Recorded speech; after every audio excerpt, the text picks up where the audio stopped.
I wanted to tell you all about this book.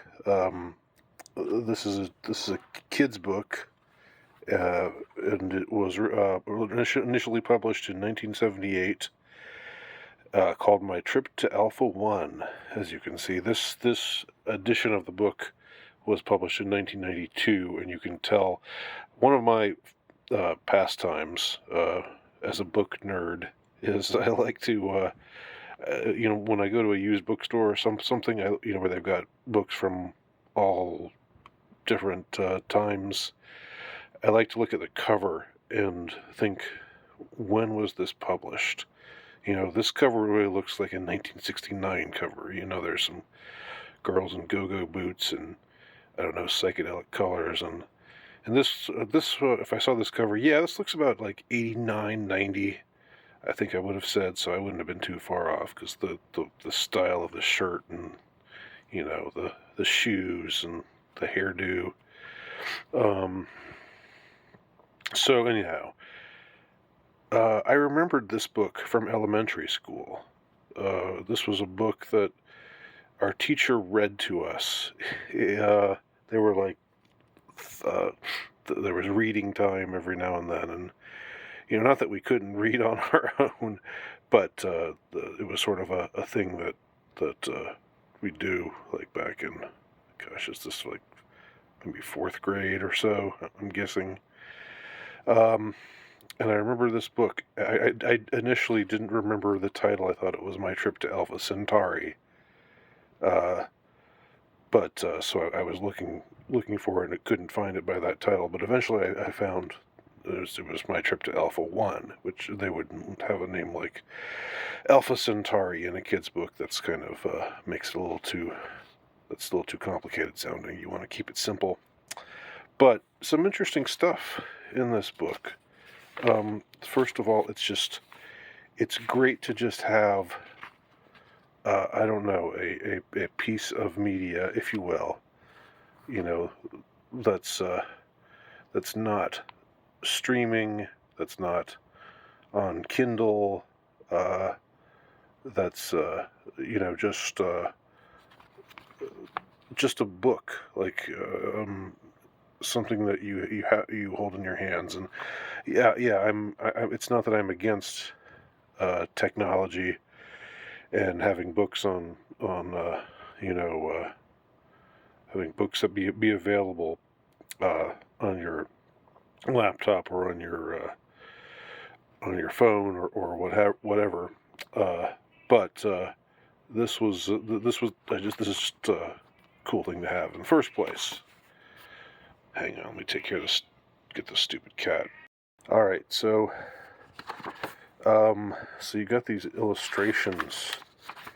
Uh, I don't know, and a lot of this I'm not going to be able to put into words, but I just read this whole thing, uh, and it was just.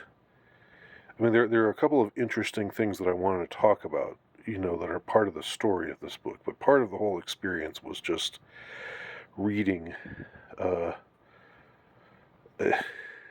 it was just reading this book again, remembering it from all those years ago, and just seeing the care with which, I don't know, these sorts of things are put together, the illustrations. I am going to, no, I'm not going to do it. I'm not going to do anything violent to the cat. Uh, I wasn't about to say that, but she is really annoying me right now. But I want to talk about a couple things. So, the premise of the book is it's about this boy who is going to Alpha One, which is presumably their first planet orbiting the sun of Alpha Centauri. And the way that he gets there is through something called Voya code. Now, what this is essentially is something similar to, I don't know what we would uh, uh, you know what we would call uploading consciousness onto an android body. And this is all very sort of trendy talk right now, and we kind of see the dark side of it, or I certainly do. This whole idea of planting neurochips in ourselves, or trying to upload our consciousness uh, into some artificial body or whatever. But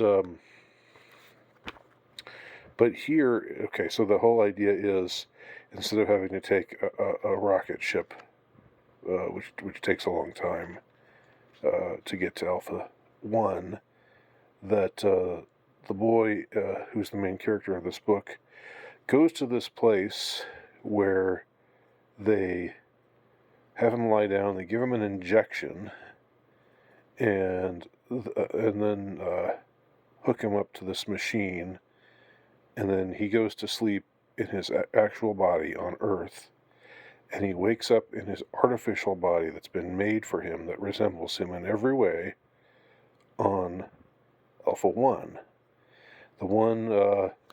The difference is that there's like a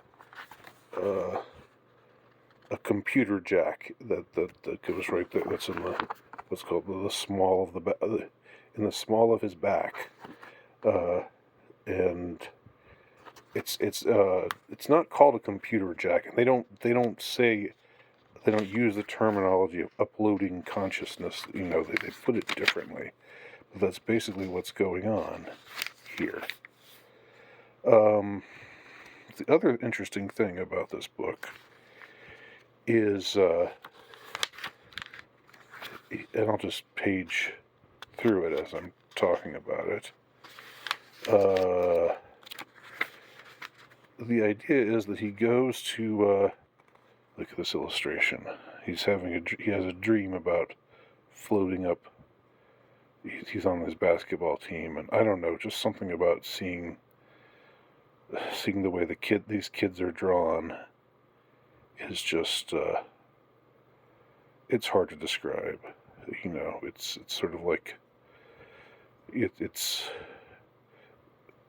nostalgia, but it's something more than nostalgia. It's like a feeling of something having been lost. I don't know.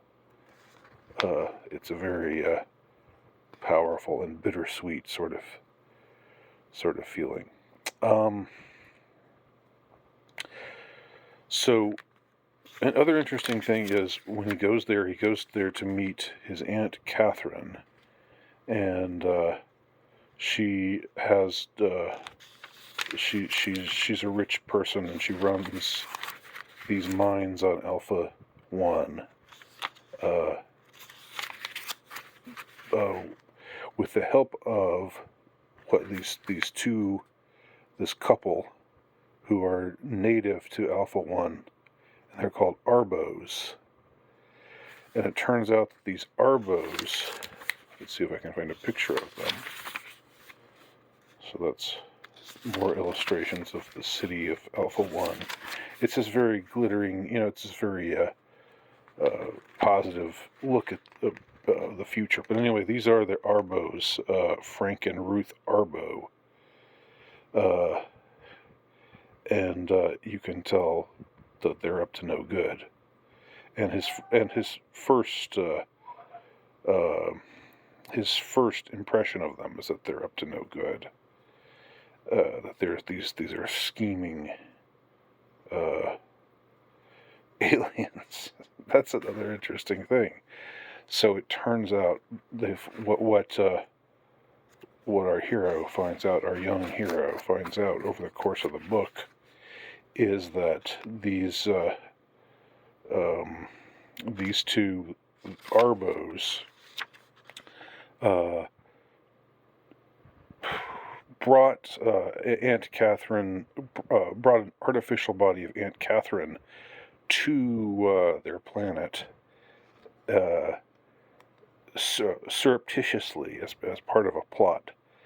to so that they could take over, so that they could brainwash her, and like they put her actual uh, body to when she went to this place to have her consciousness shot to Earth to visit her family. They instead just kept her in stasis and uploaded her consciousness into this robot, into this android body. But they filled her with, they programmed her in such a way that she would sign over all of her wealth and the mines that she runs, because Alpha One is a very rich mining uh, kind of place, and these are like uppity natives. That's the other thing about this book. It's very, very non-woke, very un-PC, because the natives are scheming, plotting people. No, they don't. They don't resemble like everybody in this book looks, pretty racially kind of the same, phenotypically kind of the same. Like that's the Frank Arbo, the male of the couple, the scheming couple. Um, so so it's not like they look like American Indians, or like the Maori, or like the Aborigines or anything like that. But the idea is that they're the bad guys in this story, and they're scheming to get, this lady who's a colonist, who is one of the colonists of the planet. Uh, they're scheming to get her brainwashed in order to take away her wealth, and this boy has, just uses this cleverness. He uses his own wits to rescue his real Aunt Catherine and see to it that these two scheming natives of Alpha One are put to justice. Um, so anyhow, it's a really relevant in a couple of ways. Well, the main thing is just the this whole notion of, like, this is the kind of stuff you see, on shows like Black Mirror now, which I've seen most of the new season, and I'm not very taken with most of it, I have to say.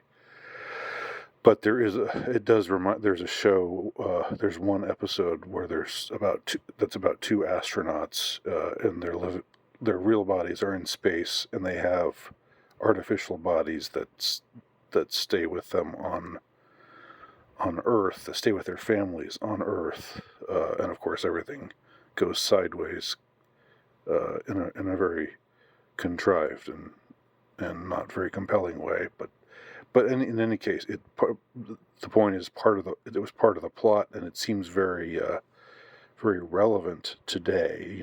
There's all this talk of AI. There's all this talk of planting chips and transferring consciousness, and here in this rather innocent seeming children's book, this is all going on already. Look at this cover here. The two look like devils. I like this. This is the 92 book cover. And the kid just looks like, I don't know, he looks like kind of like what I looked like in the late 80s. So yeah, my trip to Alpha One. Interesting.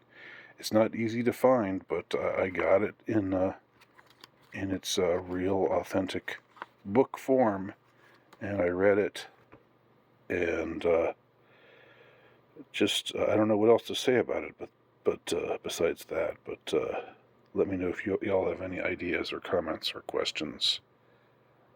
Leave them below. Thanks for watching.